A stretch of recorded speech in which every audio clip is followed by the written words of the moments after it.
Binasag na ni Vice President Sara Duterte ang kanyang katahimikan kaugnay sa deklarasyon ng Korte Suprema na unconstitutional ang inihaing Articles of Impeachment ng House of Representatives laban sa kanya.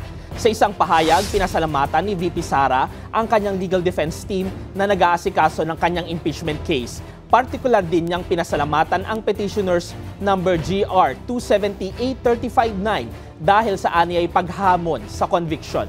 Samantala, umaasa naman si dating Associate Justice Antonio Carpio na mababaliktad pa ng Korte Suprema ang ruling nitong unconstitutional hinggil sa impeachment case laban kay VP Sara. Giit ni Carpio, may pagkakamaling factual sa desisyon ng Korte Suprema na nagbase sa rule na bawal ang higit sa isang impeachment sa loob ng isang taon.